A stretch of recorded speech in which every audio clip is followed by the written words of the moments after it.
Ato nang gituyo mga kapobre, gitakloban og kini mga bani sa saging mga kapobre, tungod kay bago pang tanom siya basig ma-dehydrate ba. Unang bani atong gigamit kaning bani presko man gud siya. Ang uban binatong mga kanang mga gulay ang ilang pamaagi sayo sa buntag ilan ang panguhaw ng mga bani kaning ipang taklob. Pag action nag-init kayo mga alas 10 sa kaudtohon, ilan na po ning ibalik og taklob.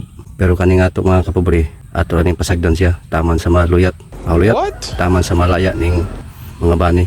After 1 week, wala na makaboylo na ning mga tanong mga kapobre nga kaning mga talong.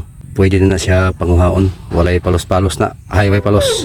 Walay tanggal-tanggal na mga kapobre. Nakatabo na siya. Position mga kapobre sa bani pagbutang kung asa ang adlaw magawas mga kapobre. So dito na ito gipatubang. Pagkahapon, maura gihapon kay ang adlaw. Muna'y direction sa adlaw mga kapobre. Pagkahapon kanang atong giporma ng bani. Kay kaning tanong mga kapobre, nanginanglan magini siya o sidlak sa adlaw. Pero kana mga kapobre, di ra gyapon ta mabalaka na kay total mo reflect magyapon diya mga kapobre ang kuan, ang kainit sa adlaw. So kana siya bahalag dito na tanggalon diya after 1 week ato na nang kuhaon mga kapobre.